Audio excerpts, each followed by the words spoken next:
AI Brasil! Coding para diferentes públicos. Porque, ao mesmo tempo que a gente está entrando nessa era em que todas as disciplinas de STEM, de Science, Technology, Engineering e Mathematics, elas passam a ganhar um empoderamento muito rápido, isso não é à toa, tá? O processo de aprendizagem da inteligência artificial, ele no começo era restrito ao quanto o humano conseguia orientar se estava indo bem. Chegou num ponto em que a gente entrou na era dos verifiable results, onde você, aquilo ali é verificável pela IA mesmo. Eu não preciso comprovar para ela que ela foi bem ou que ela acertou ou que ela errou. Eu só defino o objetivo e deixo ela seguir sozinha. Isso aumentou muito nossa velocidade. E onde que ela consegue verificar sozinha se acertou ou errou? Naquilo que é exato. No 2 mais 2 igual a 4. Ela não precisa perguntar para alguém se ela acertou ou errou. Ela consegue algoritmicamente comprovar se acertou ou errou. Isso vale tanto para uma coisa simples como uma soma, até para uma coisa mais complexa. Do tipo, eu fiz um código que é um sistema de programação, um sistema de computador. Esse sistema está de acordo com regras e benchmarks bem escrito. A qualidade do meu código está boa e ele está produzindo o resultado que foi combinado. Então, ele é uma ciência exata nesse sentido. E quando a gente ganha velocidade nisso, quando a IA ganha velocidade nisso, ela traz para a gente a possibilidade da gente conversar com a gente que está criando o código em nosso lugar. Por que eu acho muito interessante e fascinante quando a gente faz essa experiência com pessoas que têm um fundamento de tecnologia, uma formação de tecnologia, e também outras que não têm? Porque para a pessoa que não tem formação de tecnologia, o que vale é o resultado final. Produziu o que eu queria, então está tudo bem. Para a pessoa que tem formação de tecnologia, ela tem a capacidade de detectar nuances de como foi feito. Ela tem a capacidade de avaliar o caminho adotado. Uma pessoa que não é de tecnologia, se ela coloca um ambiente Python rodando, se deu 6 warnings ali no meio, e aqueles warnings estavam ligados com vulnerabilidade de segurança da instalação do ambiente Python para ela não está nem aí. Funcionou? Funcionou. Por que a gente não está colocando isso no ar? Isso é importante de ser educado. E isso faz parte com aquilo que eu falei no início. Nós precisamos entender que, como humanos, nós temos a responsabilidade do que é produzido com IA. E nós conseguimos criticar quando nós temos formação para criticar aquele domínio de conhecimento. Isso acontece com quem é formado por tecnologia, criticando o que foi feito no processo tecnológico. Assim como se a gente for lidar com isso no aspecto jurídico, eu não vou conseguir julgar. Eu não tenho a preparação para poder avaliar o que vai. Vai soar tudo perfeito e funcionando. E eu vou cometer erros que eu não faço ideia que eu estou cometendo. E a gente tem que tentar tomar cuidado para não chegar num mundo onde coisas graves acontecem e a resposta que a gente vai ter do nosso time é dizer, não fui eu, foi a IA. Não fui eu. As pessoas têm que entender que a responsabilidade não saiu do humano nesse processo. Tá? E por isso é que eu acho que a experiência de Vibe Coding ela é tão rica, porque ela torna isso muito tangível. E ela é fantástica quando a gente tem um grupo um pouquinho mais misto, porque ela traz esse contraste. Eu estava hoje de manhã falando com um CEO, ele disse, eu estou com um curso ideia na minha máquina, e cara, é incrível o que eu estou fazendo. Eu disse, tá, deixa eu te explicar um negócio. Ótimo o que você está fazendo, adorei. Mas deixa eu te contar uma coisa. Você não consegue julgar o que está acontecendo. E contei para ele a mesma coisa que eu contei para vocês agora. Ele me ouviu até o fim e disse, não, mas é que eu quero conseguir passar para outra área aquilo que eu estou dizendo. É como a gente estava falando agora, vocês estavam comentando. Poxa, o papel do Product Manager não é mais o mesmo, o papel do designer não é mais o mesmo. O designer não precisa trabalhar só no Figma. Ele consegue interagir com a gente que já gerou o código do front-end ali para usar. Agora, isso... Ele vai saber o que é possível ou não enquanto está desenhando. Exato. Isso é fantástico. Agora, isso não significa que rever o pull request antes de ir para a produção não continua sendo uma responsabilidade humana. Porque a gente tem que estar responsável por aquele código que foi para a produção no final. Então, isso significa, no final, uma dinâmica de processo diferente. Um entendimento de responsabilidades, de como é que a gente usa isso aqui para nos acelerar, mas nos mantém no controle. Tá? É isso que a gente vai tentar explorar um pouquinho aqui e fazer isso de um jeito que a gente possa interagir junto. Muito bom. Vamos lá? Cara, deixa eu só trazer muito dessa preocupação de expor, de fato, o raciocínio por detrás, porque os cientistas ali de dentro têm visto que esse algoritmo, algumas vezes, ele mente. Então, eles vêm desenvolvendo tecnologias para analisar, filtrar, tomar uma decisão de corrigir e devolver. Interessante. Então, eles estavam discutindo sobre, estamos colocando um poder em cima e os engenheiros não podem falar de fato o que está acontecendo, porque eles têm contratos NDAs que valem milhões para não abrir. O Anthropic fala isso, né? Fala que aquele raciocínio, às vezes ele inventa um jeito de justificar a conclusão que ele já chegou, mas não foi um raciocínio que fez. E você não sabe quando foi uma coisa e quando é outra. Então, E aí chega a lei que é a observabilidade. Aí nós estamos habilitar, ele tem um Deep Search, né? Mas o Deep Search ele tem como você vincular ele com o GitHub. Então você consegue pedir para que ele faça um deep dive no repositório. Então se você está codando por exemplo, no cursor, está subindo para o seu repositório, aí você fala assim, GitHub, GPT, faz um deep dive aqui, faz um code review, ou então, eu estou querendo que tal coisa funcione, assim assado, ou então melhor, lê essa arquitetura, desenha uma arquitetura melhor, retorna isso para mim, Markdown, bonitinho, formatadinho, aí você copia aquilo, joga no cursor, ele continua. Então, o que você faz? Você usa você faz as IAs trabalhando em dupla, pair programming. Porque exatamente o meu ponto. Numa empresa, o cenário não é você vai abrir do zero de projeto, é você vai criar uma funcionalidade nova dentro de uma plataforma existente. E o que demora mais tempo é entender as interdependências arquiteturais entre as partes do sistema. Primeira coisa que eu faço é pedir pro GPT fazer uma documentação ponta a ponta do sistema inteiro em Markdown.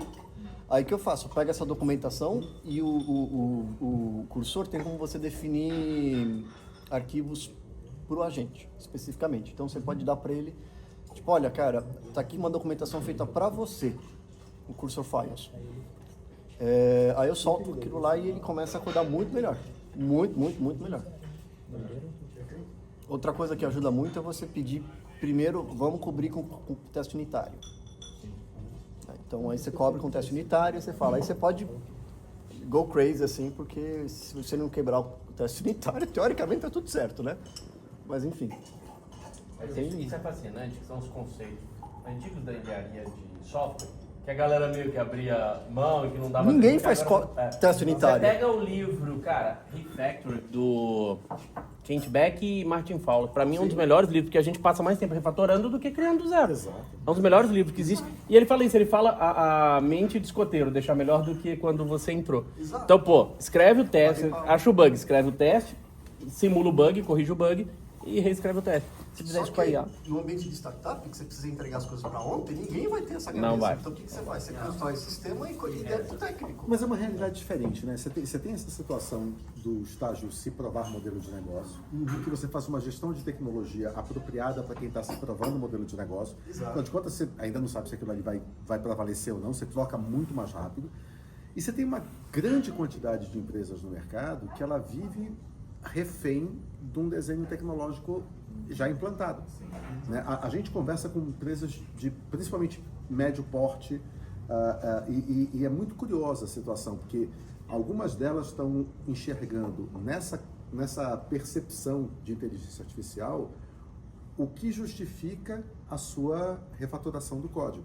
Porque ela percebe uma vantagem de negócio que ela não via antes, ou do código ou do processo mesmo de trabalho. Vou te dar um caso real. Lá, da Serverless.js. Muito boa, bacana, se você souber usar, aquilo é um chuchu. Porém, é uma dependência. E por que ela existe? Para você ser independente de cloud, né? Então você pode migrar, não sei o quê. Gente, a gente já fez tudo na AWS. Você acha que eu vou migrar da AWS para Google Cloud? Eu não pretendo. Se eu tiver que fazer isso, um problema... O buraco é mais embaixo, né? Exato, o buraco é muito mais embaixo. Então, e o que a gente estava fazendo? A gente desenvolve em TypeScript, né? É melhor, diminui débito técnico, tem uma série de coisas, de vantagens aí. E cara, para fazer o Serverless.js funcionar com TypeScript foi um sacrifício, deu certo. Só que agora eu estou percebendo, cara, vamos ter que refatorar isso, vamos ter que tirar o Serverless.js e passar para CDK. O que eu estou fazendo? Eu estou construindo, o CEO está programando isso daí, como cavaleiro solitário, né, eu equipe. Só que eu estou fazendo de um jeito em que as IAs da vida conseguiriam facilmente refatorar a nossa base de código para esse novo modelo. Então, eu acho que isso conversa com um assunto que é uma veia nervosa de todas as empresas, que é a dependência de sistema legado. todo o modelo Google que não tem código com menos de 2 anos de idade, agora tem que ter grana pra caramba para poder se manter isso, porque a vida não é assim. Você tem uma coisa, basicamente a totalidade das empresas do mercado, em algum momento, ela dá certo. Ela está testando e mexendo muita coisa e tem uma hora que ela dá certo e começa a crescer, porque ela esbarrou no market fit. Na hora que isso acontece, aquele sistema que está lá, cara, ele vai ficar. Sim. Ele vai Concha ficar de cagado. O teu retalho. problema é construir a coisa nova e poder crescer. Ficou bom até hoje. Exato. É o teu problema a partir de então. E aí a gente encontra umas coisas curiosíssimas. A gente estava falando com uma indústria em que a gente estava olhando um ciclo de automação com IA. Assim, você tinha um processo que era... aqui eu tenho um sisteminha e é um SaaS e tal. Beleza, a gente pegava e conseguia... não, aqui eu tenho um client server, feito em Delphi e não sei o quê. Aí você mas e aí? Não, mas as regras estão todas no banco. Então, tudo bem, assim, a gente não tem problema com o cliente, você pode ir direto no banco que vai dar certo. A hora que eu convenci uma galera a botar regra de negócio no banco na década de 90, né? Esse foi um negócio pesado. Formas de reportes eram exatamente. eram- Aí depois você vai bater, até que você chega num que você descobre que o cara tem um software que ele comprou do mercado, que ele não queria pagar mais licenças, ele colocou rodando no servidor do Windows e todo mundo entra de Terminal Services lá, para poder entrar todo mundo com o mesmo usuário para rodar aquele software. Eu nunca vi isso acontecer. Não. É um amigo meu, é um amigo que... É um primo. Exato, um conhecido. Mas então, aí você tem essa situação curiosa que até agora dá para ir levando, mas isso vai virar o que segura as empresas de poder alavancar com inteligência artificial, porque elas não têm a capacidade de acessar o dado. E aí a coisa, assim... Mas então, essa coisa de fazer o código vai ser maravilhoso. Exato. Ele vai ter que fazer, primeiro ele vai refaturar. A jornada da empresa em AI, ela não é só educar as pessoas, mas ela é tornar o dado acessível. E tornar o dado acessível entra na discussão de refazer o legado, de mexer no legado. Porque o legado é um silo de dados. Agora, só para completar o raciocínio. Agora, isso não significa mexer no legado do jeito que a gente vinha pensando até 3 anos atrás. Até 3 anos atrás, refazer o legado era uma discussão diferente do que é hoje. De alocação de pessoa. De alocação de pessoa, de tamanho de esforço, mas De altíssimo também risco. de arquitetura tecnológica.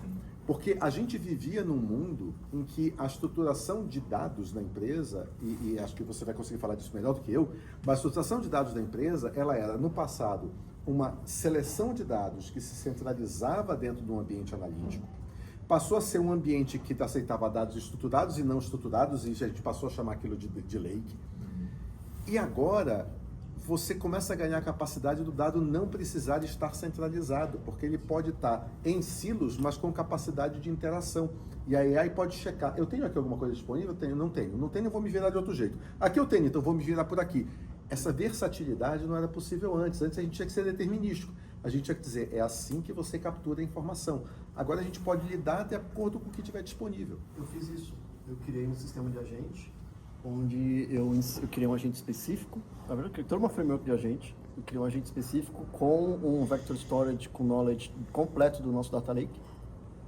E ele aceita prompts. Então você fala, eu quero o projeto pedagógico com o maior nome. Ele acha? Ele vai, acessa os nossos bancos, acessa o sistema, vai atrás e acha. Aí, o que eu fiz? Eu consegui criar um sistema de equipes de agentes, onde eu consigo botar ele do lado de um agente que é um BI, que faz Analytics. Aí tem outro que integra com o Google Drive API e cria Google Docs. E eu tenho agora um sistema de criação de relatório automático. Cria para mim um PowerPoint específico do projeto XPTO da Braskem. Pum! Ele manda para você por e-mail.